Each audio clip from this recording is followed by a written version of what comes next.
మన ముకుందాలో Christmas and new year offer విఏపై ఫ్లాట్ 10% తగ్గింపు. వివరాలకి సంప్రదించండి. నమస్తే రమ్మగారు. నమస్తే జయ. మాఘమాసంలో ఆదివారాలకి ప్రత్యేకమైన స్థానం ఉంది, విశిష్టత ఉంది.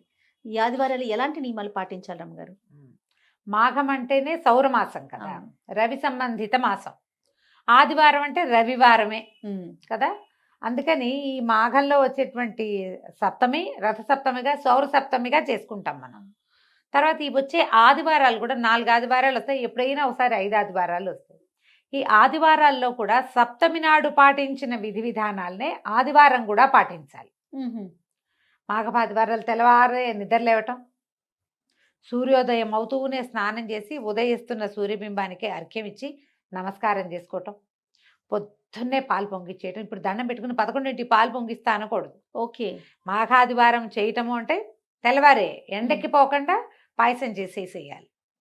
పాలు పొంగించి అందులో బియ్యం వేసి బెల్లం కలిపి మధురమైన పాయసం చేసి కొంచెం నెయ్యి వేసి సూర్యరశ్మి ఎక్కడ పడుతుందో అక్కడ పెట్టి నివేదన చేయగలిగితే మరి మహత్తరంగా ఉంటుంది మన అవకాశం. ఈ చిక్కుడాకులు చిక్కుడుకాయల రథాలు అవన్నీ మీకు దొరికితే దొరికినట్టు, దొరకపోయినా మనం సూర్యారాధన చేసుకోవచ్చు. ఆదిత్య హృదయం చదువుకోవటం ఈ రోజున 5 సార్లు, 3 సార్లు కానీ 5 సార్లు కానీ 9 సార్లు కానీ 11 సార్లు కానీ 21 సార్లు కానీ మీ శక్తి అనుసారం చదువుకోవటం. ఈ చేసిన పాయసాన్ని సూర్యుడికి నివేదన చేయటం. ఈ సూర్య నివేదన వల్ల సాధారణంగా మనం ఈ దైవాన్ని అర్చిస్తే మనకి ఫలితం లభిస్తుంది అని చెప్పుకుంటాం. ఫలితం కోసం అర్చిస్తారా అని తిరగబాటు వస్తుంటుంది మనకు అప్పుడప్పుడు. కాదు, పోని అలా వద్దు. మనం ఈ సమయంలో ఏం చేయాలో అది చేస్తాం. ఆ లెక్కైనా మాఘంలో సూర్యార్చన, ఆదివారాలు ప్రతి ఆదివారము సూర్యుడినే అర్చించాలి. దానివల్ల ఇప్పుడు నువ్వు వద్దన్న ఫలితం ఒకటి లభిస్తుంది, ఆరోగ్యం. అంతేగా, మాకు అక్కర్లేదండి, మాకేం అవసరం లేదు అన్నా కూడా సూర్యుడి అనుగ్రహం వల్ల నీకు ఆహారం పుష్కలంగా లభించే అవకాశం వస్తుంది, ఆరోగ్యం బాగుపడుతుంది. ఈ రవి అనుగ్రహం వల్ల రకరకాల వ్యవహారాలు నువ్వు ఎక్కడెక్కడ ఫెయిల్ అవుతున్నావో అక్కడక్కడ అవన్నీ సక్సెస్ అవుతాయి ఆటోమేటిక్గా. నువ్వు అడిగినా అడగకపోయినా జరిగిపోయేదే. విశేషంగా ఇలా జరుగుతుంది అని చెప్పబడుతుంది అంతే. ఓకే. మనం అది కాకపోయినా అదే జరుగుతుంది. కుదిరితే ఎక్కడైనా సూర్య దేవాలయాలు ఉంటే అక్కడ మీరు నమస్కారం చేసుకునే అవకాశం తీసుకోండి.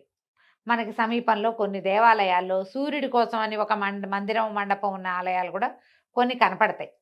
మనకు సాధారణంగా తెలిసింది ఏమిటి, కోణార్క సూర్య దేవాలయం, అరసవెల్లి సూర్యనారాయణ స్వామి, తర్వాత గొల్లల మామిడాడలో ఉన్న సూర్యనారాయణ స్వామి. ఇంకొకటి చెప్తాను నేను, తిరుచానూరు తిరుపతిలో తిరుచానూరులో అమ్మవారి ఆలయానికి కుడి చేతి వైపు ఇటు ముందుకి ఒక సూర్యనారాయణ స్వామి దేవాలయం ఉంది. నువ్వు ఎప్పుడు చూడలేదా? చూడలేదు రమ్మగారు. ఈసారి వెళ్ళినప్పుడు తప్పకుండా చూడు.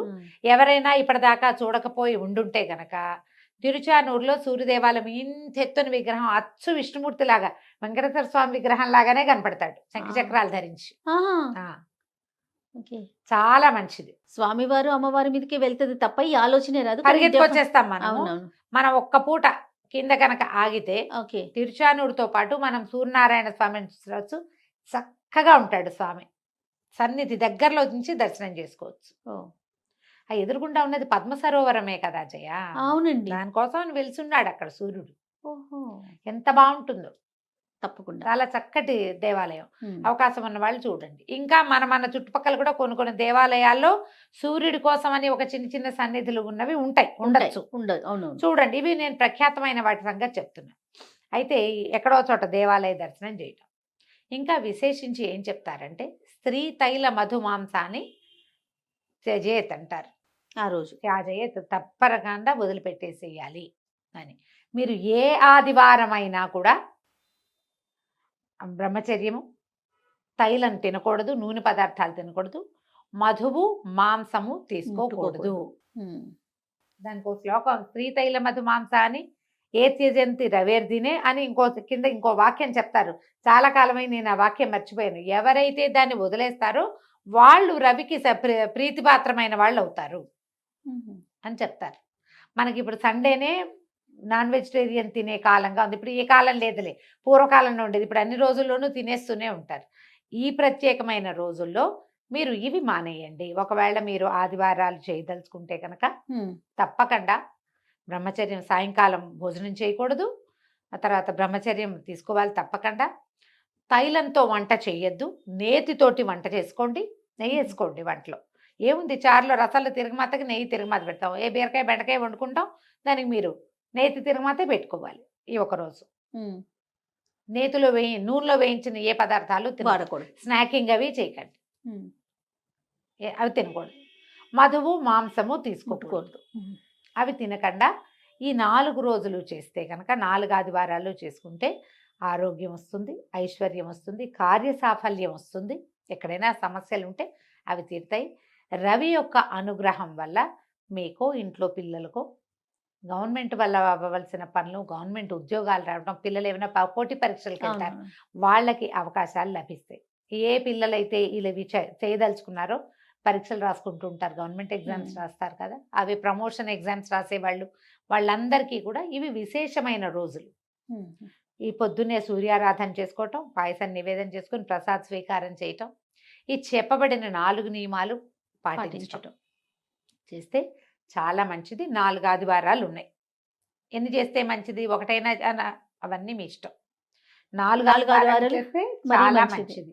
4 ఆదివారాలు చేసి ఒక సప్తమి అంటే 5 సార్లు ఈ విధానాన్ని మీరు అవలంబించగలిగితే, విశేషించి మాఘంలో ఉన్న ఈ ఆదివారాలు ప్రత్యేకమైనవి కాబట్టి సుసంపన్నం చేసుకోండి. మనకు అవకాశం ఉన్నప్పుడు ఏముంది, ఈ ఏడాది పోనీ ఒకవేళ చేయలేకపోయామనుకో, అదేదో బాధపడద్దు, వచ్చే సంవత్సరం చేసుకుందాం. 4 కాకపోతే ఒకటైనా చేసుకుందామని ఒకసారైనా చేయటం, ఏదో ఒకటి చేయండి, మానేయకుండా. అవునా?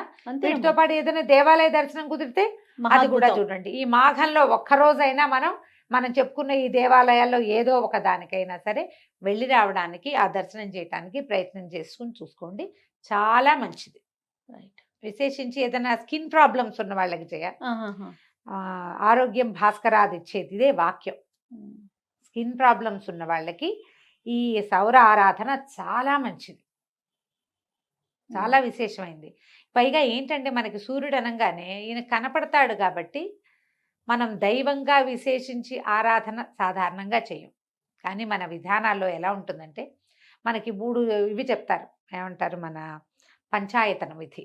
పంచాయతనంలో విష్ణు పంచాయతనము, శివ పంచాయతనము, శక్తి పంచాయతనము 3. ఈ 3ట్లలోనూ సూర్యుడు ఉన్నాడు. ఈ పంచాయతనంలో విష్ణు పంచాయతనం అనుకో, విష్ణువు మధ్యలో ఉంటాడు. శివుడు, అంబిక, వినాయకుడు, సూర్యుడు, వీళ్ళు 4 పక్కల ఉంటారు. శివ పంచాయతనం అనుకో, శివుడు లింగమూర్తి మధ్యలో ఉంటాడు. విష్ణువు, అంబిక, సూర్యుడు, వినాయకుడు 4 పక్కల ఉంటారు. ఒకవేళ అమ్మవారు అనుకో, శక్తి పంచాయతనం అయితే దుర్గ మధ్యలో ఉంటుంది. శివుడు, విష్ణువు వెనకాల ఉంటారు, సూర్యుడు, వినాయకుడు ముందు ఉంటారు. చూడు, సూర్యుడు ఎంత కామన్ గా ఉన్నాడు, వినాయకుడు ఎట్లాగో సూర్యుడు ఎట్లా కదా. అవును. మనం వినాయకుడికి ప్రత్యేకంగా ఒక రోజు పెట్టుకున్నాం, వినాయక చవితి. ఆయనకి ప్రత్యేకంగా స్వరూపం చేయాలి, బెల్లం ముక్క పెట్టాలి, ఏమిటో చాలా చేయాలి. అవును. విష్ణువుకి అలంకారం చేయాలి, శివుడికి నీళ్లు పోయాలి, ఇన్ని చేయాలి. సూర్యుడికి ఏం చేస్తావు నువ్వు, పొద్దున్నే లేచి దండం ఒకటి పెడితే చాలదు. సింపుల్ కదా, చాలా చాలా సింపుల్. మనం సూర్యుడికి దండం పెడితే విష్ణుమూర్తికి దండం పెట్టినట్టు అంతే. నీకు 2 అధికం ఫలం కదా. ఒకదాంతో సూక్ష్మంలో మోక్షం. ఒక్క సూర్యుడికి దండం పెడితే నువ్వు విష్ణువుకి దండం పెట్టినట్టు అంతే. ఒక్క సూర్యుడికి నమస్కరిస్తే మిగిలిన 4 దైవాలని నువ్వు స్పృశించినట్లే. విష్ణువు, శివుడు, శక్తి, వినాయకుడు 4 నువ్వు ముట్టుకున్నట్టే.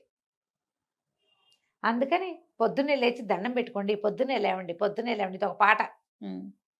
లే లే లే అని లేపుతూ ఉండాల్సి వస్తుంది. పొద్దున్నే లేవండి. మీ చాలా ఆరోగ్య సమస్యలు, చాలా ఆర్థిక సమస్యలు, దైవ సంబంధమైనవి, ఈ మన గ్రహాల వల్ల వచ్చే బాధలు సగానికి పైగా తీరిపోతాయి. గ్రహస్థితి బాగుండని వాళ్ళకి నిద్ర లేవకపోతే ఇంకా అధ్వానంగా ఇంకా పోతారు. చక్కగా పొద్దునే లేచి దండం పెట్టుకోండి. మాఘాదివారాలు ఈ సంవత్సరం 4 ఆదివారాలు వచ్చినాయి, వీటిని సుసంపన్నం చేసుకోండి, చెడగొట్టుకోకుండా, సమయం వృధా చేసుకోకుండా. తప్పకుండా. నమస్తే. నమస్తే.